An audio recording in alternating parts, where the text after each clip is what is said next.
The snow fell in thick curtains over the Alpine passes in January of 1077, coating everything in white silence. A man stumbled through the drifts, his feet bare against the frozen ground, his body wrapped in nothing but a coarse hairshirt that scratched against his flesh with every movement. This was no peasant lost in the wilderness. This was Henry IV, King of Germany, one of the most powerful monarchs in Christendom, making his way toward a castle perched high in the Apennine Mountains of northern Italy. For 3 days, he would kneel outside the gates of Canossa, weeping, begging, waiting in the bitter cold while a blizzard raged around him. Inside the castle walls, warm and comfortable, sat a man who commanded no armies, held no lands by right of conquest, and wielded no sword. Pope Gregory VII, the Bishop of Rome, held something far more powerful than any weapon forged by human hands. He held the keys to heaven itself. This single scene, an emperor on his knees before a priest, tells the story of 1,000 years of human history. From the fall of the Roman Empire in the 5th century to the Protestant Reformation in the 16th, Europe and much of the known world lived under a dominion unlike any other in human experience. Kings rose and fell. Empires crumbled.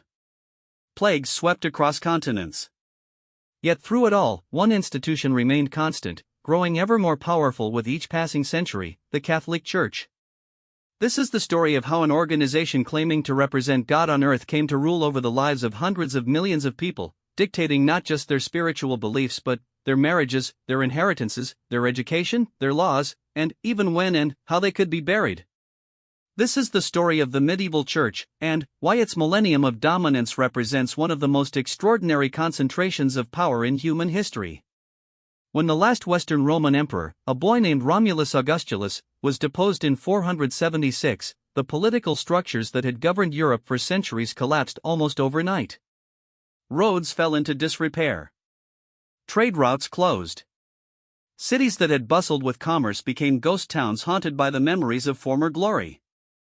The barbarian kingdoms that rose in Rome's place, the Visigoths, the Ostrogoths, the Vandals, the Franks, brought warriors and warlords, but they could not bring back the ordered civilization that had vanished. In this chaos, one institution survived intact: the Christian Church. While kings fought over fragments of empire, bishops maintained their networks of communication. While libraries burned and literacy vanished from the general population, monks in remote monasteries continued copying manuscripts by candlelight. While the concept of Roman law faded from memory, canon law, the law of the Church, provided the only coherent legal framework that spanned across the petty kingdoms of Europe. The Church had something else that the barbarian kings desperately needed: legitimacy. Clovis I, king of the Franks, understood this when he converted to Catholic Christianity in 496.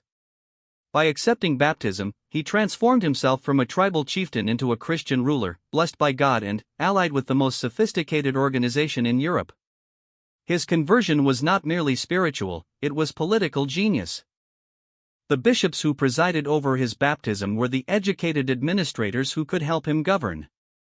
The Church's endorsement gave him authority that mere military conquest could never provide.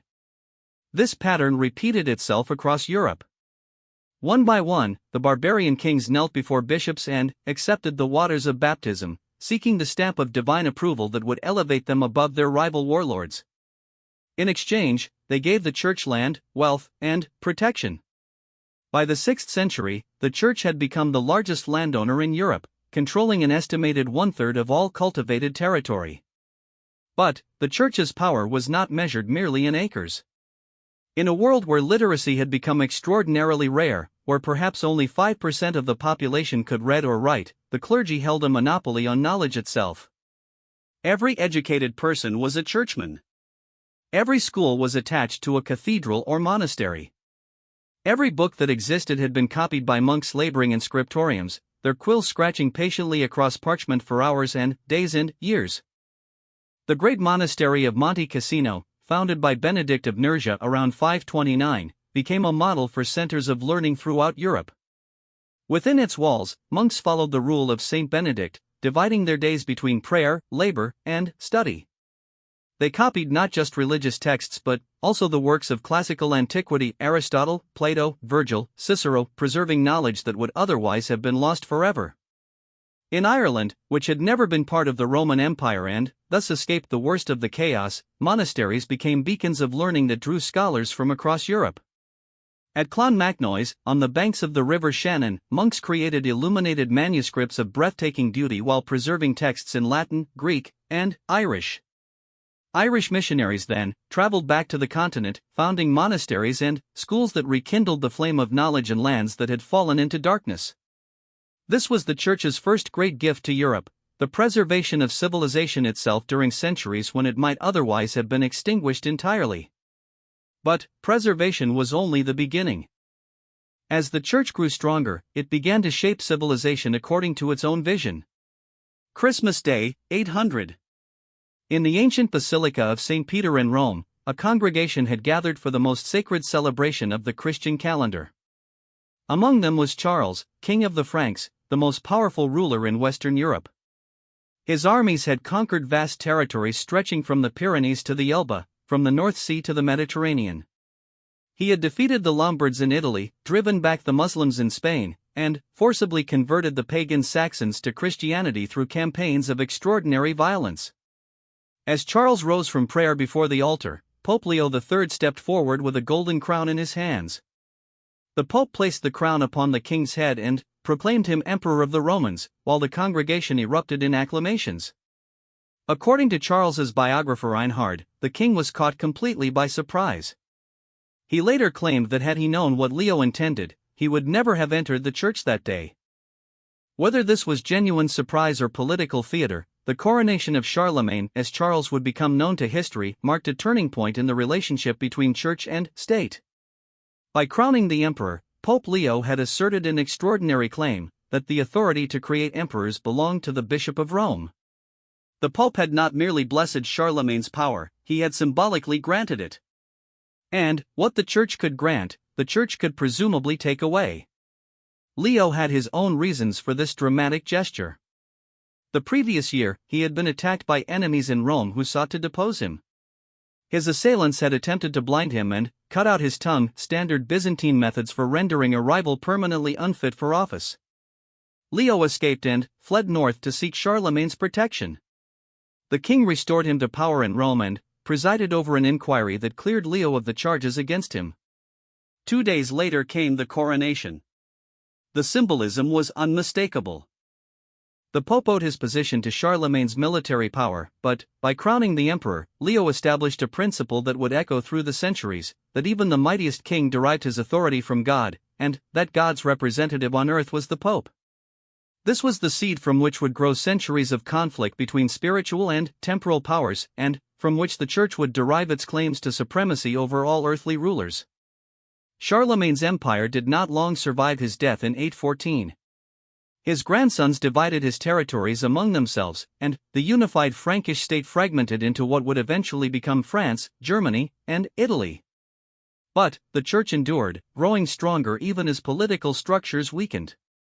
The chaos that followed Charlemagne's death, Viking raids from the north, Magyar invasions from the east, Muslim pirates terrorizing the Mediterranean, only reinforced the Church's role as the one stable institution in a world of perpetual uncertainty.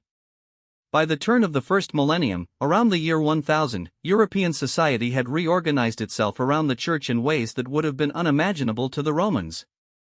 The parish system had spread across the continent, dividing every territory into districts centered on a local church. The parish priest baptized every child, married every couple, and buried every corpse. He collected the tithe, a mandatory payment of 1/10 of every person's income, that flowed up through the ecclesiastical hierarchy to fund cathedrals, monasteries, and the administration of the Church. The sacraments, baptism, confirmation, marriage, confession, communion, ordination, and last rites marked every significant moment in a Christian's life from birth to death. And the Church had exclusive control over all of them. Without baptism, an infant who died would spend eternity in limbo, forever barred from heaven. Without confession and absolution, a sinner carried the weight of their transgressions into the afterlife. Without the last rites, a dying person faced judgment without the Church's final blessing.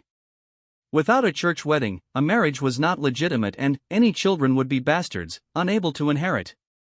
This was the extraordinary power that the Church wielded over medieval Europeans, not just the promise of salvation, but the threat of damnation. Heaven and hell were not abstract concepts to people in the Middle Ages.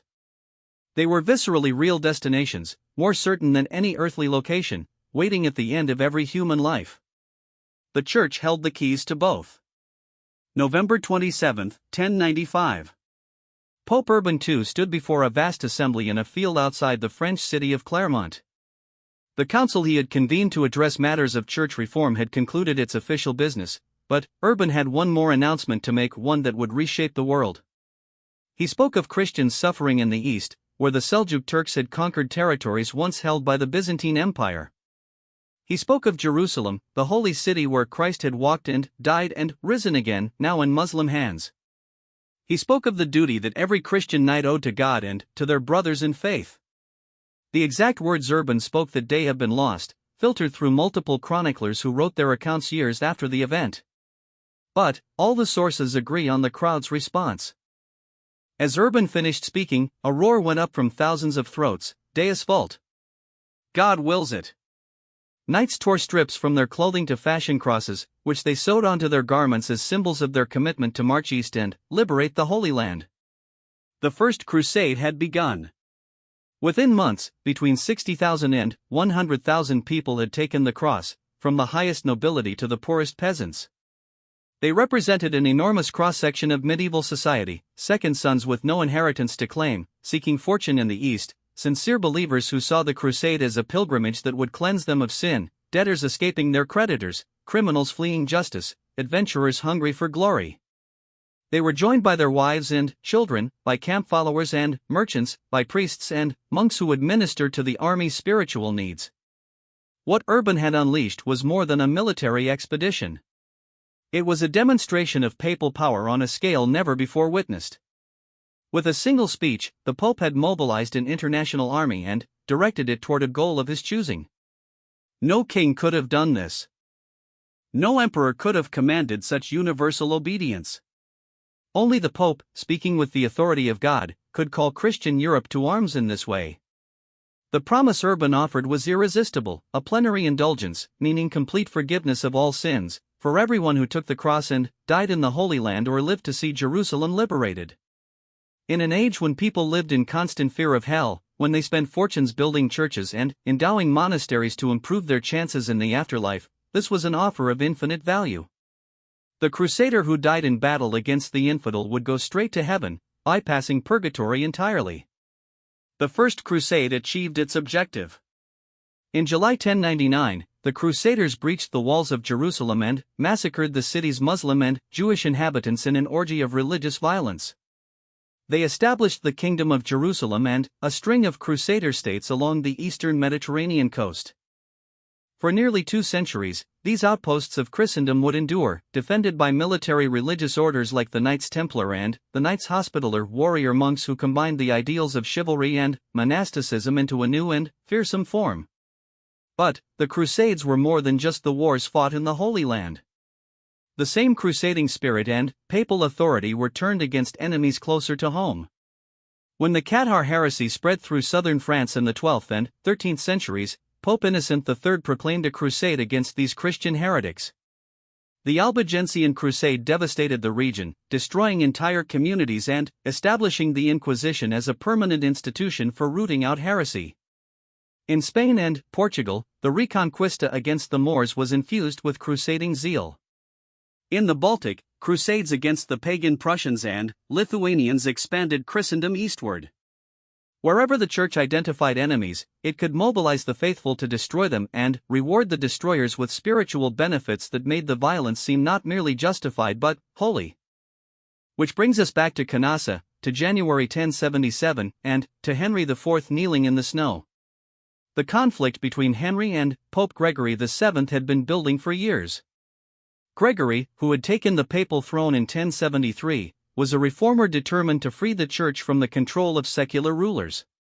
His particular target was the practice of lay investiture, the custom by which kings and nobles appointed bishops and abbots, investing them with the symbols of their office. To Gregory, this was an intolerable violation of the Church's independence. Only the church could appoint churchmen. Only the Pope could command the clergy. Henry IV had inherited the German throne as a child of 6 and had spent his youth struggling against powerful nobles who sought to limit royal authority. Now a young man eager to assert his power, he had no intention of surrendering the right to appoint bishops, men who controlled vast estates and wielded enormous influence within his kingdom. When Gregory issued a decree forbidding lay investiture, Henry responded by calling a council of German bishops that declared Gregory deposed. Gregory's counterattack was devastating. In February 1076, he excommunicated Henry and released all the king's subjects from their oaths of allegiance. This was more than a spiritual penalty, it was a political death sentence. Medieval society was held together by bonds of loyalty sworn before God. If those oaths were dissolved, Henry's nobles owed him nothing, and they were only too happy to rebel against a king whose power they resented. Within months, Henry's position had collapsed. His supporters abandoned him. His enemies gathered strength. The German princes issued an ultimatum: unless Henry obtained absolution from the Pope by February 1077, they would elect a new king. Gregory, meanwhile, was making his way north toward Germany, where he planned to preside over an assembly that would judge Henry and, perhaps, depose him. Henry's journey to Canossa was an act of political desperation. By intercepting the Pope before he reached Germany, by performing the most abject public penance imaginable, Henry sought to forestall the papal judgment. Gregory found himself trapped by his own principles. As a priest, he could not refuse absolution to a repentant sinner. After 3 days of making Henry wait, he lifted the excommunication. Gregory wrote to the German princes describing the scene, the king appearing before the castle gate barefoot and clad in wretched woolen garments, beseeching absolution with tears, continuing his supplication for 3 days until all those present were moved to compassion. The Pope had forced the most powerful secular ruler in Europe to humble himself like the lowliest penitent. Yet in the long run, the victory at Canossa was ambiguous at best. Henry returned to Germany with his excommunication lifted, bought time to rally his supporters, and eventually invaded Italy, drove Gregory into exile, and installed his own pope in Rome. Gregory died in Salerno in 1085, reportedly saying, "I have loved justice and hated iniquity, therefore I die in exile." The investiture controversy would continue for decades after both men were dead, finally, ending with the Concordat of Worms in 1122. The compromise left bishops elected by cathedral chapters but invested with their temporal powers by secular rulers, a fudge that satisfied no one completely but allowed both sides to claim victory.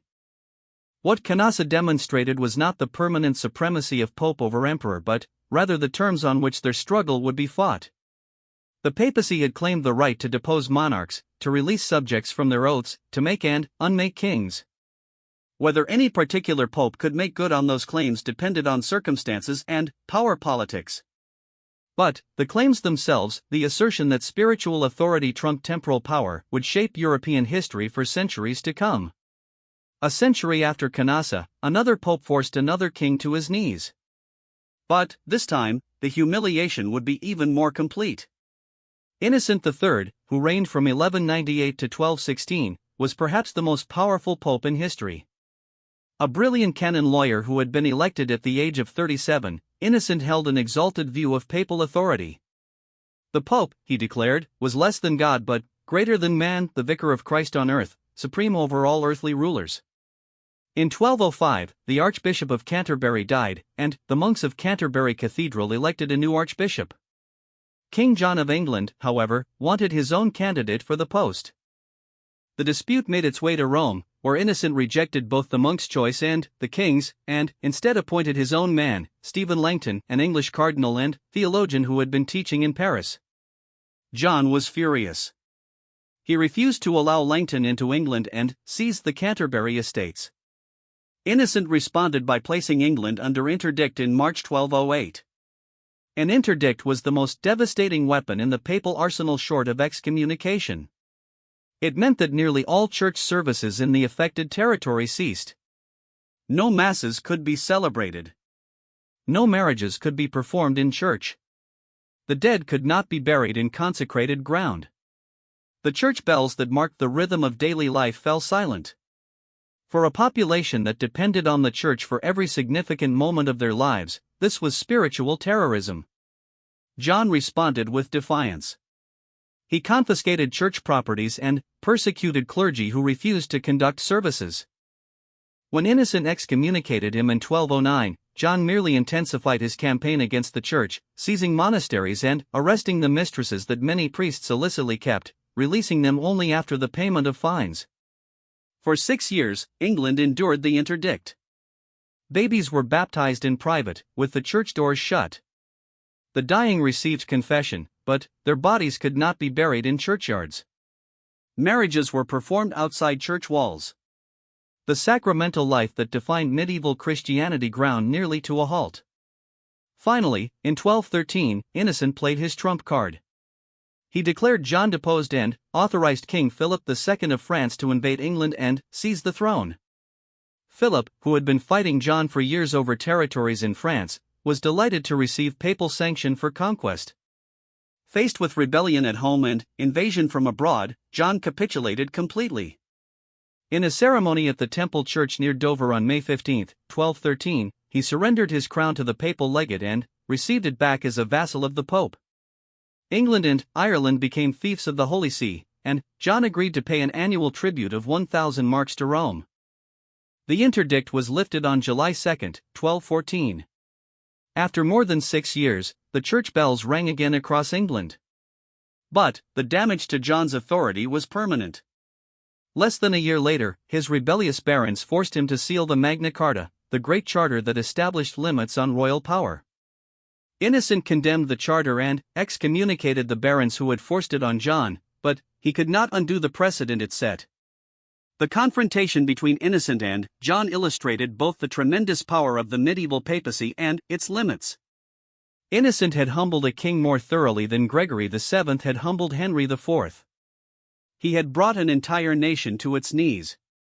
But, in doing so, he had also demonstrated that papal power depended ultimately on political leverage, on finding allies willing to enforce the Pope's decrees. Without Philip of France threatening invasion, John might have held out indefinitely. The blood pooled on the stone floor of Canterbury Cathedral, spreading slowly in the winter darkness. Thomas Becket, Archbishop of Canterbury, lay where he had fallen, his skull split open by sword blows, his brains scattered across the pavement. It was December 29, 1170, and, for knights in the service of King Henry II had just committed one of the most shocking murders in medieval history. Becket had once been Henry's closest friend and most trusted servant. As Lord Chancellor of England, he had lived in magnificent style, hunting with the king, hosting lavish entertainments, and loyally advancing royal interests against all opponents, including the church. When the Archbishop of Canterbury died in 1161, Henry saw an opportunity to bring the English church under tighter royal control by installing his friend in the highest ecclesiastical office in the kingdom. But Becket, once elevated to the archbishopric, underwent a transformation that astonished everyone who knew him. He resigned the chancellorship, adopted an ascetic lifestyle, and began championing the rights of the church with the same fierce energy he had once devoted to royal service. When Henry attempted to reassert royal authority over clergy who committed crimes, insisting that criminous clerks should be tried in royal courts rather than church courts, Becket refused. The dispute escalated for years. Becket fled to France, where he spent 6 years in exile. Reconciliation attempts failed repeatedly. When Becket finally returned to England in December 1170, he immediately excommunicated several bishops who had supported Henry during his absence. Henry was in Normandy when he received news of the excommunications. According to tradition, he erupted in rage, crying out, "Will no one rid me of this turbulent priest?" For knights from his household took this as a royal command and set out for Canterbury. What followed was murder disguised as confrontation. The knights arrived at Canterbury on December 29, found Becket in the cathedral preparing for Vespers, and demanded that he absolve the excommunicated bishops. When he refused, they struck him down with their swords. Edward Grimm, a monk who witnessed the murder and was himself wounded trying to protect the archbishop, recorded that Becket accepted death for the name of Jesus and in defense of the church. The murder shocked all of Christendom. Within 3 years, Pope Alexander III canonized Becket as a saint and martyr. Canterbury became the most popular pilgrimage destination in England, drawing crowds of faithful seeking miracles at the new saint's tomb. Henry himself was forced to do public penance, walking barefoot through the streets of Canterbury and submitting to ritual scourging by the monks. The story of Becket illustrates a truth about medieval church power that cannot be measured in political victories or territorial gains. In death, Becket became more powerful than he had ever been in life. His murder transformed him from a stubborn prelate into a symbol of ecclesiastical liberty, a martyr who had died defending the church against royal tyranny. Every pilgrim who visited his shrine, every church that displayed images of his martyrdom, every prayer offered in his name reinforced the message: those who challenged the church faced not merely earthly consequences but divine judgment. In the autumn of 1347, 12 Genoese galleys sailed into the harbor of Messina in Sicily, carrying cargo from the Black Sea trading posts. The sailors who staggered ashore were dying or already dead, their bodies covered with strange black swellings that oozed blood and pus. Within days, the people of Messina began dying in the same horrible fashion. Within months, the pestilence had spread across Italy. Within years, it had killed somewhere between 1/3 and 1/2 of Europe's entire population. The Black Death was a catastrophe almost beyond comprehension. In some cities, so many people died that there was no one left to bury the bodies. Corpses lay rotting in houses, in streets, in churches. Entire villages were wiped out, their fields left to go fallow, their houses falling into ruin. The social fabric of Europe, woven over centuries, began to unravel. And the Church, which had claimed for centuries to mediate between humanity and God, proved utterly powerless to stop the devastation. People looked to their priests for salvation and found none.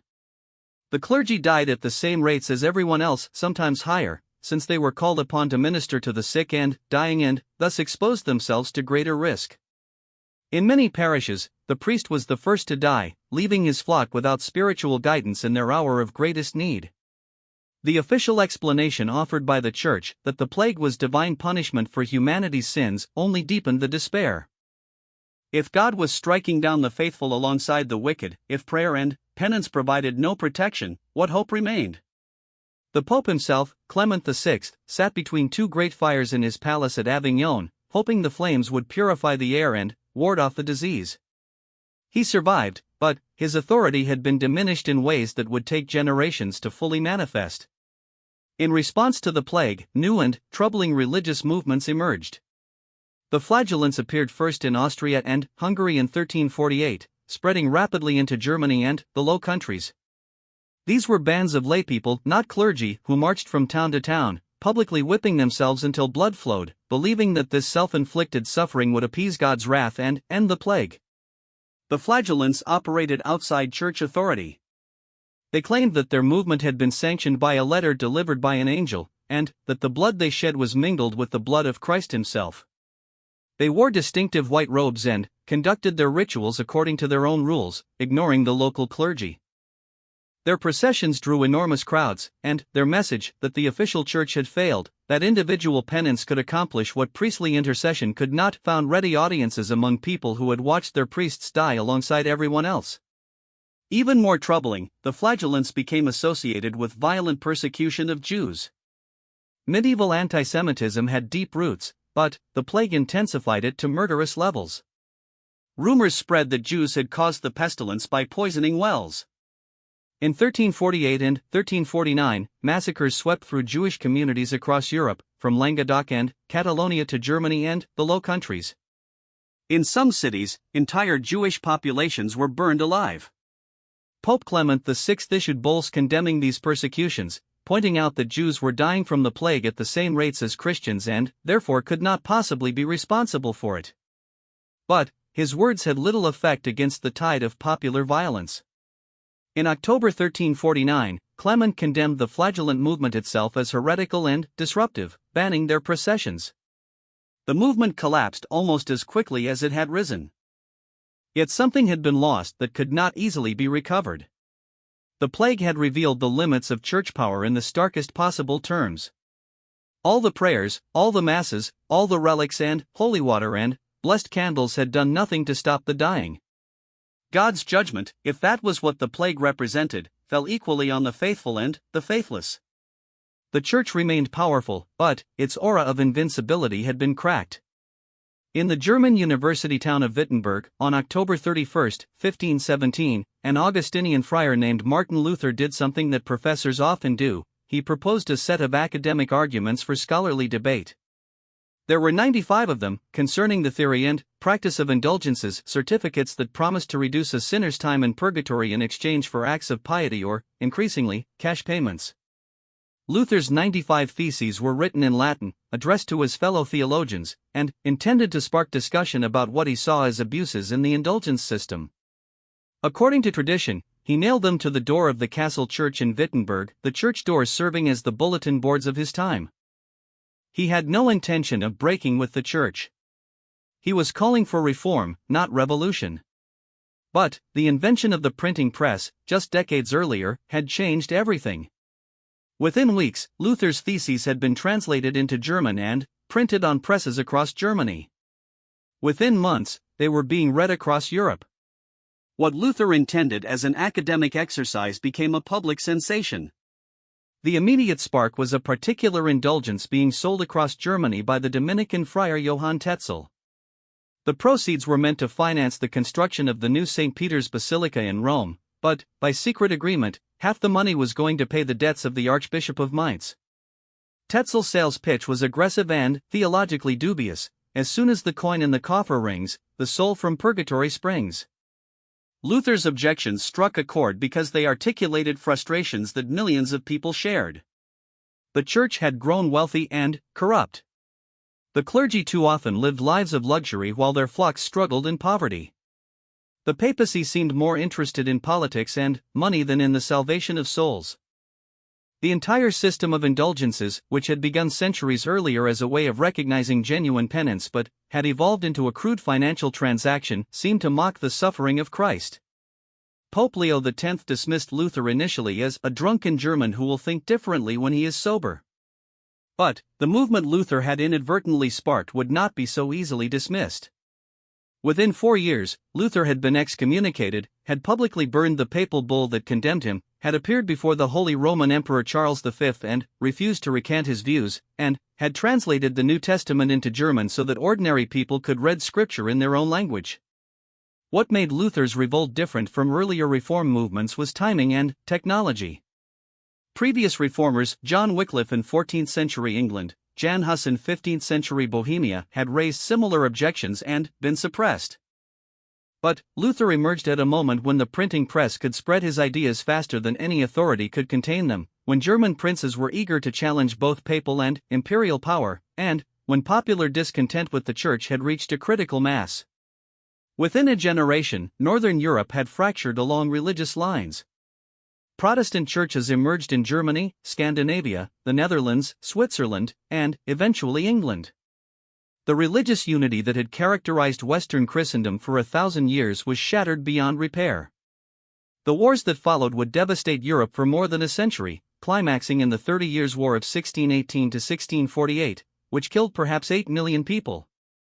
The Church did not disappear, of course. It reformed itself at the Council of Trent, clarified its doctrines, cracked down on abuses, and launched a counter-reformation that would reclaim much of southern Europe and spread Catholicism to the Americas, Africa, and Asia. Today, the Catholic Church claims over 1 billion adherents worldwide. But the Church's millennium of dominance over Western civilization had ended. The idea that there could be only one legitimate Christian church, that the Pope was the supreme authority on earth, that kings and emperors derived their power from papal sanction, these assumptions, which had seemed unquestionable for 1,000 years, were now merely opinions held by some and rejected by others. Looking back across the millennium from the fall of Rome to the Reformation, we might ask, what made the Church's power so durable, and why did it ultimately crack?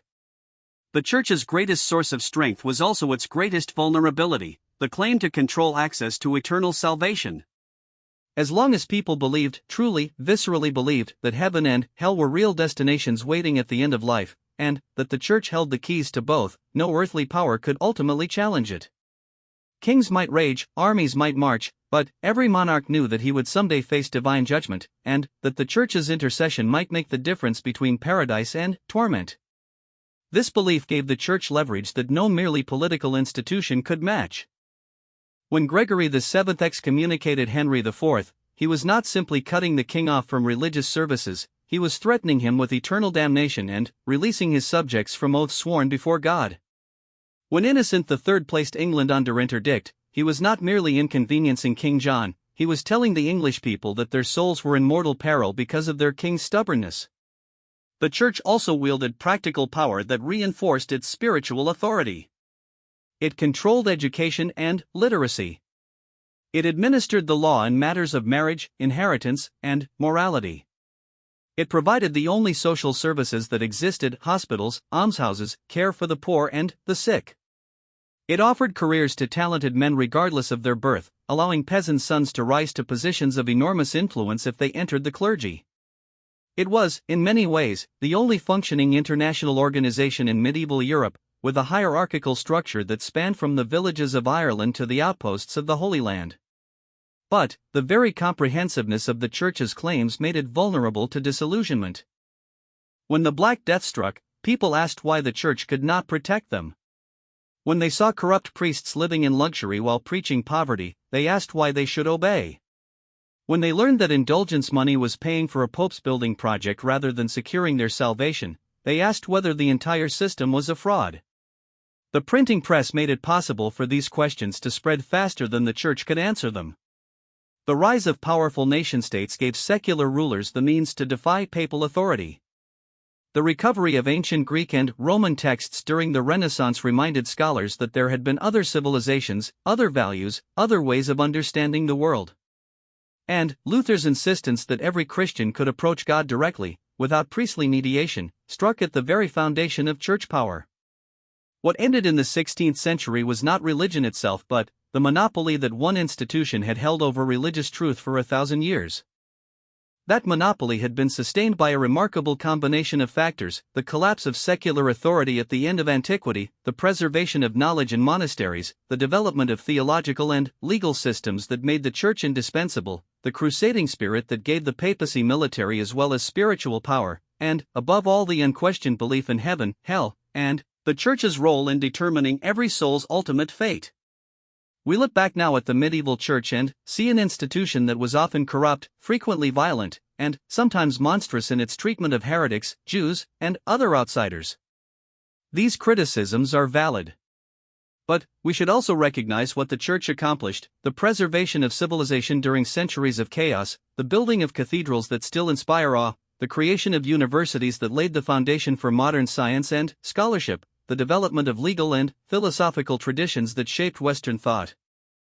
And we should recognize the sheer audacity of the Church's claim that a group of celibate men in robes, commanding no armies and controlling no territory by force of arms, could exercise supreme authority over emperors and kings, dictate the intimate details of life from cradle to grave, and shape the beliefs and behaviors of hundreds of millions of people across 1,000 years of history.